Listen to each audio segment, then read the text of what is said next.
किसी ने कहा हम बिना खाए 40 दिन तक जी सकते हैं, बिना पिए 8 दिन तक जी सकते हैं, बिना सांस लिए 4 मिनट तक जी सकते हैं, बिना आशा के हम एक पल भी नहीं जी सकते। जय मसीह, मैं आरसी राय आपको इस वीडियो में स्वागत करता हूँ। हमारे जीवन में कई बार ऐसे पल, ऐसे परिस्थिति, हालात आते हैं कि हम हार मानने के कगार पे आ जाते हैं, लेकिन हमें आशा नहीं छोड़ना चाहिए।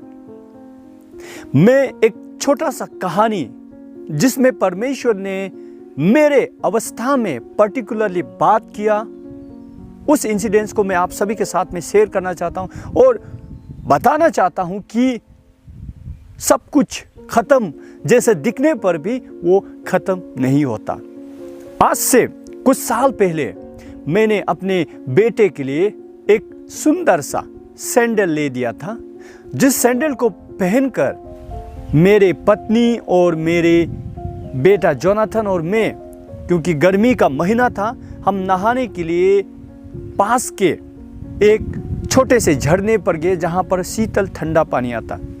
हम नहाए और नहाकर जैसे ही हम वापस आ रहे थे, मेरे बेटे ने जो सैंडल पहना था वो छोटे से वो नदी को पार करते वक्त, क्योंकि वो दौड़ा चला जा रहा था एक्साइटमेंट के साथ में, तो उसके पैर से एक सैंडल निकल गया। जैसे उसने बताया कि मेरा सैंडल मेरा पैर से निकल गया है, तो वो ढूंढने लगा। तो मैं भी साथ में ढूंढा, मेरी पत्नी ने भी ढूंढा, लेकिन हमारे पास में लाइट नहीं होने के कारण मून लाइट से इतना साफ नहीं दिख रहा था। तो मैंने कहा, छोड़ दो बेटा, नदी में चला गया तुम्हारा सैंडल। और मेरा बेटा चलने लगा हमारे साथ में, और मैं देख रहा था कि वो एक सैंडल को अभी भी पहना हुआ है। तो मैंने रास्ते में कहा, अरे बेटा, अब एक सैंडल का क्या काम, तू इसे फेंक दे। घर पहुंचकर मैंने देखा मेरा एक टॉर्च था, तो मैं देखा कि ये टॉर्च से अगर मैं एक बार जाकर ढूंढूं नदी के किनारे में, क्या पता सैंडल मुझे मिल जाए, क्योंकि घर के पास में ही वो झरना और नदी था। तो मैं उस टॉर्च को लेकर गया, और जैसे ही मैं वो स्पॉट में पहुंचा और टॉर्च मारकर देखा, तो सैंडल जो है नदी के किनारे पर था, जो हमें नहीं दिखा, हम तीनों को नहीं दिखा। तो मैं उसे लेकर घर आया और अपने बेटा जोना से बोला, अरे बेटा जोना, तुम्हारा सैंडल कहाँ पर है? तो जोना मुझे देखकर कहता है, अरे कौन सा वाला सैंडल? मैंने कहा, दूसरा वाला, क्योंकि ये जो नदी में गायब हो गया वाला वो मुझे मिल गया है। तो वो कहता है, अरे आप ही ने तो बोला था फेंक दो। तो मैंने फेंक दिया। तो मैंने पूछा, अरे कहाँ फेंका? तो वो घर के सामने वाला झाड़ी में दिखाता है।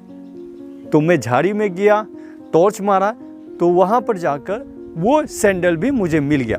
जो जैसे ही 2 सैंडल में हाथों में लेकर वापस आते वक्त परमेश्वर ने मुझसे बात किया, तेरे जीवन में भी बहुत सारा ऐसा ही परिस्थिति आता है जहाँ पर तू बहुत जल्दी निराश हो जाता है, हिम्मत हारने पर आता है। हमें हार नहीं मानना। मैं आपसे कहता हूँ, परमेश्वर का आज्ञा है कि भरोसा करें। जब आपके जीवन में परमेश्वर पे भरोसा है, तो आशा कभी आपके जीवन से गायब नहीं हो सकता। हमें परमेश्वर पे आशा लाना है, क्योंकि इस दुनिया का धन दौलत खत्म हो जाएंगे, जमीन बाड़ी खत्म हो जाएंगे, रिश्ते नाते एक दिन खत्म हो जाएंगे। आप जिस चीज पर भरोसा लगाते हैं परमेश्वर को छोड़ के, वो सारे एक दिन खत्म हो जाएंगे। क्या है? कुछ भी नहीं है। ये जीवन में अगर परमेश्वर नहीं, इस दुनिया के sports personality, movie stars, politician, businessman, beauty queens, ये सारे कई बार सुसाइड करते हुए हमें दिखाई देते हैं। क्यों? क्योंकि आशा नहीं है। आशा इन्होंने कहाँ पर लगाया? इन्होंने आशा लगाया पे अपने दौलत पे, अपने टैलेंट पे, अपने डिग्रीज पे, अपने ताकत पे।